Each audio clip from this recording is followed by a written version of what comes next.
Hi, my name is Paige. Welcome to my best books and worst books of 2022. So I just wanted to sit down and talk to you about some of the best books that I read last year, some of my favorites, and some of the worst books that I read last year. And I also have been considering doing a statistics video, so let me know if it is too late to do that, if you'd still be interested in seeing my stats from 2022, because I can sit down and film that. I have some of my stats like written out that I would want to share, but I'm just not sure if it's too late now because we're already into January, but let me know about that one. But you were here to figure out what books I loved, what books I hated, and there were actually so many that I liked that I split them up into two different categories. So let's get into those. So we are actually going to start off with the best books that I read that were published in 2022. These were not my favorite reads of the year, but I did really enjoy them, and I just thought that if you were interested in some of the best books that were published last year and you would want to pick them up, I could go ahead and give those to you first. I think when I did my stats, or I was looking at everything, I only read about 8 or 9 books that were published in 2022, so I didn't have a lot to pick from, but 4 of these were 5-star reads, and then 1 of them was a 4-star read. So I feel like they are still definitely very good books, but they just didn't end up in my favorites of the year, if you know what I mean. But let's get into these. So in the number 5 spot, we have Belladonna by Adeline Grace. This one is about a girl named Signa, and she has like the touch of death. Anyone that she's near or the people around her mysteriously die, and it seems to be because of her, and she also seems to not be able to die. So she is constantly followed by death, and she is very wary of him and what is going on with her relationship with him, why he's always around her, why he's always around the caregivers that she goes through, because almost all of her caregivers always die. And one day she has to go and move in with another family, and kind of at this point she's done with being around death all the time. She will do anything to keep this family alive because she just wants a family so desperately. And I really enjoyed this book. It was a super fun read. Death was wonderful. I loved it. Just him in general in this book, amazing. He was just my favorite person to read in this book, and I really enjoyed it. I don't know if I'll be picking up the second book in this series. I don't know if it's going to be a series or just a duology, because it wasn't my absolute favorite. I did end up giving it 4 stars just because it was still a little bit YA for me. I wish it would have ramped it up towards new adult territory, but I still had a really fun time listening to this audiobook. In the number 4 spot, we have a TJ Klune book, which is Heatwave, which is the 3rd and final of the Extraordinaries trilogy. And The Extraordinaries is about a world where superheroes exist, and our main character, Nicholas Bell, is obsessed with superheroes. He writes fan fictions about superheroes, and he gets mixed up with them, and it is hilarious. It's so sweet and charming, and these characters are wonderful. I had so much fun reading these books and getting to be with these characters, so I highly recommend the series if you are interested in something lighthearted, very cheesy and silly, but also has a lot of heart at its core. So we know I love TJ Klune. I am basically a TJ Klune fan account, so he had to make it into this list somewhere. Spot number 3 goes to A Lady for a Duke by Alexis Hall. I read this on a plane once, and it was such a wonderful plane ride because I got to listen to this story. It is about Viola, who was presumed dead in the, oh my gosh, I always get it wrong. It says at Waterloo. Is it the War of Waterloo? Is it the Battle of Waterloo? I don't really know, but she was presumed dead, and her reasoning for allowing herself to be presumed dead is so that she can go on and live as a woman, which is what she wants. So she moves in with her brother and her sister-in-law. I almost said brother-in-law. Sister-in-law, and is kind of incognito, living as a woman. And that means that because she is now living as a woman, she has to give up all of her past relationships, which also included Justin Gracewood, who was her best friend. And Justin is not doing very well after this war. He has a lot of PTSD and is also struggling with the loss of his best friend, but Viola comes back into his life, and they are precious. Like the most precious. I think about this book so often. It could be in my number 2 spot as well, but there's another book I really did enjoy a little bit, just like a smidge more than this one, because this one was slightly long, but it was so beautiful. These two were so beautiful. That epilogue was stunning. I love this book so much, and I really want to reread it sometime this year just because I loved it that much. So highly recommend A Lady for a Duke. The number 2 spot goes to Book Lovers by Emily Henry. This is about Nora, who is like the type A literary agent who gets off on the wrong foot with another literary agent or editor. I believe he's an editor named Charlie. And one day she ends up in a small town because her sister wants to go on this like fun adventure where they do a bunch of bucket list items in the small town, but Charlie ends up being there as well, and they have to get along during this trip. And Charlie is my book boyfriend. I was obsessed with him. I fell in love with him. This book made me cry just because I was so happy to read Charlie in this book and meet him and get to know him. So I highly recommend this one. I had so much fun. I think this might be my top spot for favorite romance, but I don't really know. I can't like fully commit to a favorite romance because there's just so many good ones, but this one is really up there. And the top spot for books published in 2022 that I read is I'm Glad My Mom Died by Jeanette McCarty. I feel like everybody read this book last year and loved it. It is just about her story growing up with a mother who was emotionally abusive and abusive in other ways, and her not realizing that until she was older, and everything she learned from her experience growing up and being an actress and everything that she went through. And it was such a good and important read, and I had a really, I don't want to say great time because it wasn't a great story to hear because of the things she went through, but her narration of it and the emotion that she put into it and everything that you get to learn about her life from the story was really wonderful to read. So hard-hitting, lots of trigger warnings, definitely look them up, but it's a quick, easy read and her narration is top-notch. So highly recommend this one. Before we get into my best books that I read last year, let's talk about the worst books. So this one was a little bit tricky because I don't usually give under 3 stars to a book if I'm not liking it, but there were some duds that I read this year. So we're going to start off with American Queen, which I don't own because I unhauled it, as well as book number 2 in this trilogy, I believe it is.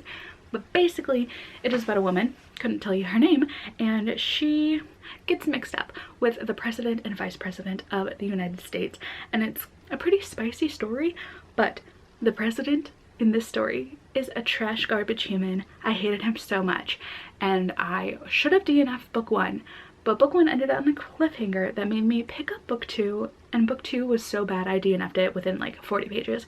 So I can't tell you much more about this series because I skimmed through it so fast just to be done with it, and I don't recommend.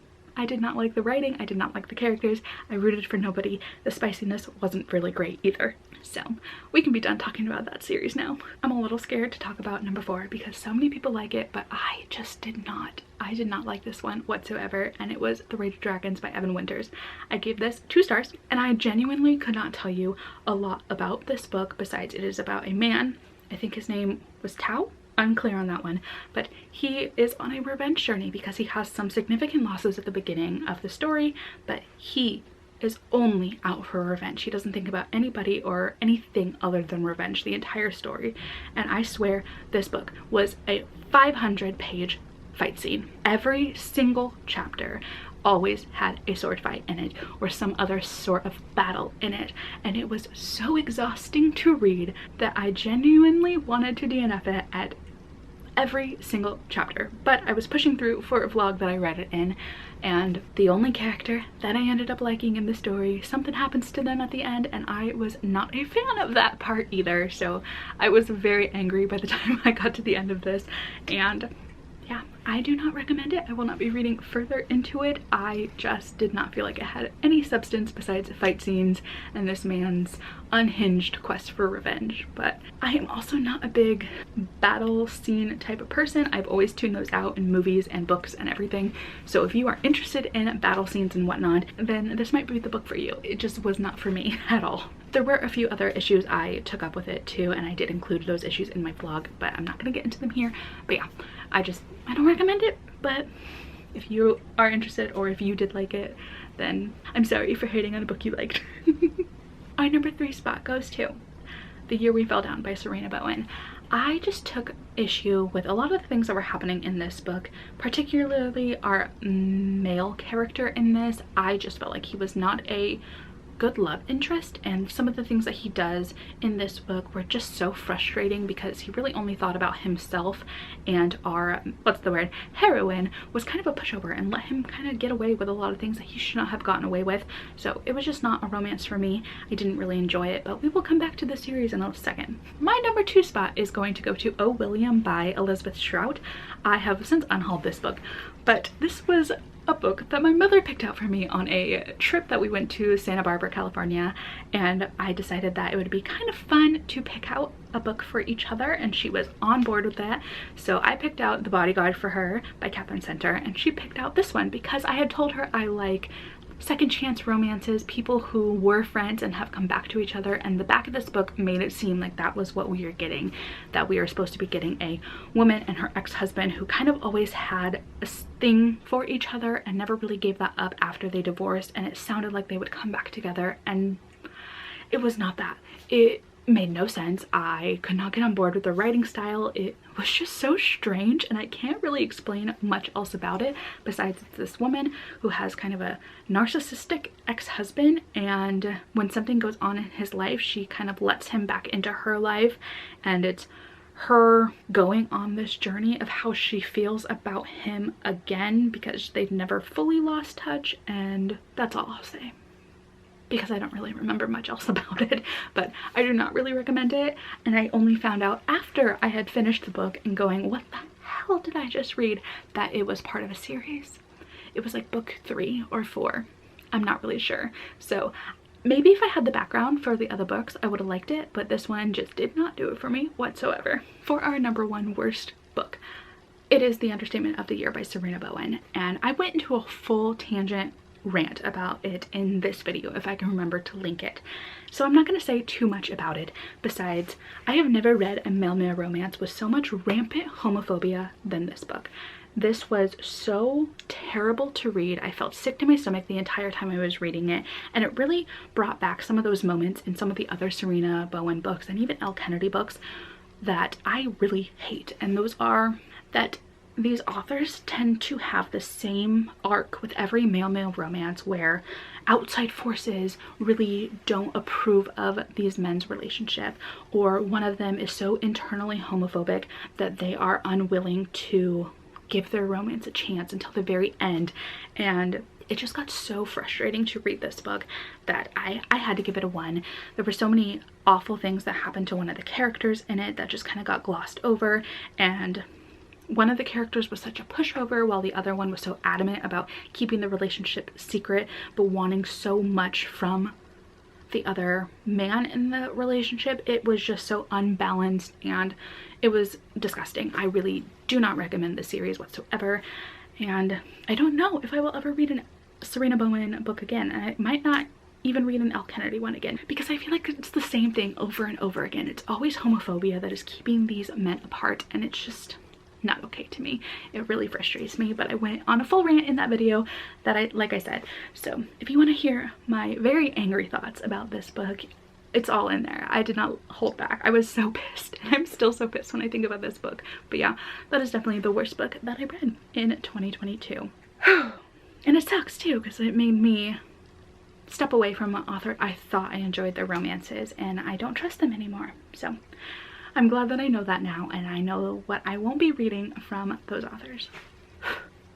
Let's get away all of that negative energy, because I have some amazing books to talk about now. I am so excited to share these ones. These were the books that I absolutely loved last year. I devoured them maybe in one sitting, or it might have taken me a few days, but I just could not stop talking about them, and you probably have heard about a few of them many, many, many times, okay? Because I love them so much. So let's get into the best books that I read last year. Starting off with The Bone Maker by Sarah Beth Durst. This is set after the heroes have already won. It's 25 years later. They have already won, and they've all kind of gone their own way because the war that they had once been in has kind of shattered them a little bit. They are reeling with it still in different ways. They have all decided to cope with it in different ways, and that group that had won that war is no longer together. So that is where we start, and we are following Kreia, and she has the ability to manipulate bones where she can animate things with these bones, and her husband has been dead for 25 years, and she is willing to do anything she can to resurrect him.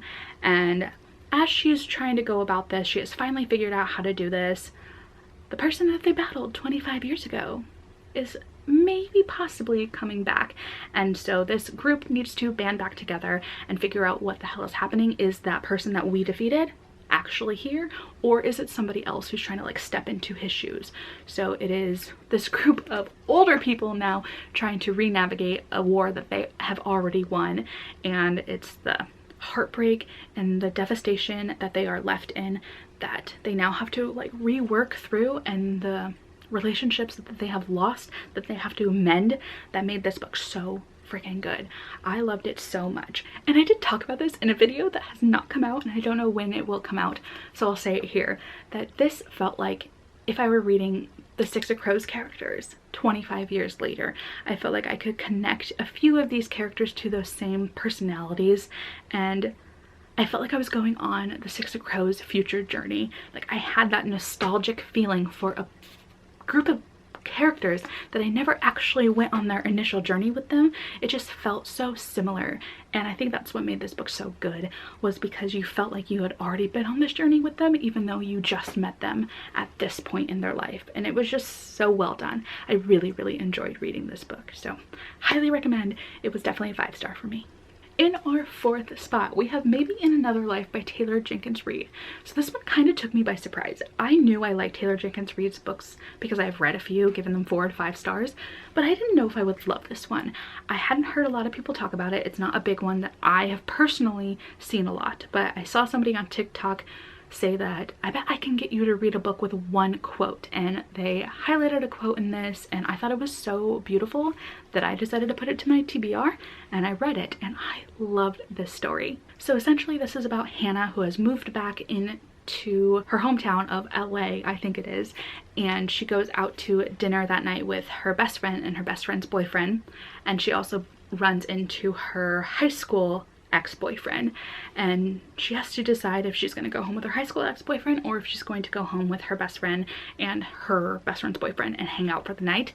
And it's her life splitting into 2 timelines based on those choices. And I think what I love the most about this story is that the decisions that she made in both situations made sense for her in both situations, and it's really her life and the different ways that your life can go and the different paths your life can take, but you can still find fulfillment and happiness and love no matter what choice you make.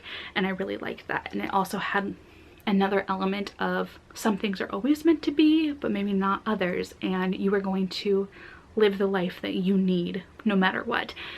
So it gave me a bit of an existential crisis at some points, but I also just really love the message of like, no matter what you choose, you are going to end up in the life that you need.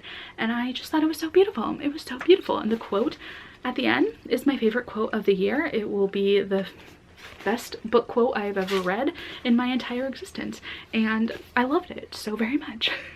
And in our number 3 spot, we have To Be Taught If Fortunate by Becky Chambers.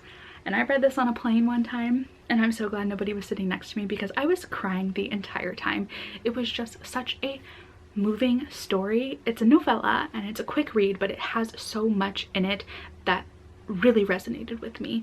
And I'm starting to realize with this book and another book I read last year that I really like hopeless sci-fi stuck in space stories. But essentially, I can't tell you any of their names because I don't have it with me and I forgot to Google this, but it's a group of people who are being sent out on a mission, and they are going to different planets to figure out if the life is basically habitable for other people to eventually live there. So they are going and collecting data and sending it back to Earth, but the thing is that they are being put to sleep for long periods of time due to the space travel and whatnot, and that means that life on Earth is changing and evolving for 80 plus years or so, and it's just really following their life on this mission and being a group of, I want to say 5 people who are doing this, and they are so far away from home, and the way that communication evolves over their time that they are out in space. And the ending of it was just so moving, but I don't want to get into too many details because this was a novella, but I'll just say that it tore out my heart in so many ways, but it was still hopeful in other ways. I just really enjoyed it. So if you are into kind of hopeless, eerie space stories, I would definitely recommend it. It's a quick, easy read, but so beautiful. in our number 2 spot, we have Middlegame by Seanan McGuire. And this one was definitely one of the biggest surprises of last year. So I picked this up for one of my TBR proms, and my friend picked this out for me. And when I first started it and I was listening to the audiobook, I genuinely almost DNF'd this within the first 40 or so pages because the narrator made one of the characters' voices so irritating that I didn't think I could do it. I didn't think I can get into it. And I was so confused the first couple of chapters that I didn't really want to push through, but I did it anyway. And I am so glad that I did because this was such a fun ride. I don't know if I'm going to do a good job explaining this story because it is so complicated that none of this will make any sense, I'm sure. But essentially, this is about two twins, Roger and Dodger, who were created in a lab of some sort because this nefarious scientist has a plan for them, but he has kept them apart their entire life. And these two characters are so connected that their bond kind of transcends nearly anything. Like, they are able to communicate without being in the same place. And it's following them growing up apart and their desire to be back together and be brother and sister. And it is so interesting. I feel like that's the best word that I can describe it. It's just so mysterious and you're so confused on what's happening so often that it was so hard to put down. I needed to know what was happening, and I got so connected to not only our main characters but to side characters as well. I just really enjoyed this book, and I wish I knew how to explain it better, but that brother-sister relationship just really sticks with me. I think about them all the time, and it put me in my feels a lot of times. Very, very often it got me in my feels. I cried so many times reading this one. Do I even need to tell you what my number 1 spot is? Do I? Because I feel like I never shut up about the Mistborn series. So I'm not just putting like the first one because it was great. Book 3 is my favorite, but I feel like recommending just book 3 on its own doesn't make any sense. So the entire series is here, okay? So if you have not read The Final Empire or The Well of Ascension or The Hero of Ages by Brandon Sanderson, I really need you to, so that we can talk about this book together, okay? I need to talk about the series to somebody. My best friend and her husband have not read them yet, so I can't talk to them about this series, even though I know they would both love it. Do I need to explain what this is? Essentially, this is a world where the magic system has to do with metals, and we are following Vin and her journey in becoming a Mistborn and basically taking down the government. And that's all I'm going to tell you going into this, because I went into it knowing absolutely nothing, and I loved knowing nothing about it. I felt like I really went on this journey with these characters. I grew to love them. I grew to hate some of them. I was just blown away by all of the reveals that happen and all of the choices that these characters made. And the ending of book 1 shocked me because I didn't think some of the things that would happen in book 1 would happen until like at least book 2 or 3. And the ending of this book will probably go down as one of my favorite endings in all of the books I have ever read. It was so beautiful. I heavily sobbed out of just sheer overwhelm because of how happy I was, how surprised I was by the way it ended. I felt like it took me until like a paragraph before the big reveal at the end happened for me to finally piece together some of these things, and I was blown away by the ending of this. So if you can go into this series knowing nothing really about it besides the magic system, even though Brandon Sanderson is really good at repetition and you never forget what those metals do all the way to the very end, I would say just go into it as blind as you can because I think you'll get the most out of it. But it was so good, and I don't know if I will ever feel the same way after a series ends as I have with this 3rd book. I love it so much. Am I probably one day going to get a Mistborn tattoo? Yeah, probably, but I can't really afford it right now. So one day you will probably see a Mistborn tattoo on me somewhere. But it's that good. It's that good, you guys. Just read it so you can talk to me about it, please. I just want to talk to somebody about this book and my love for this book. That ending. So good. So good.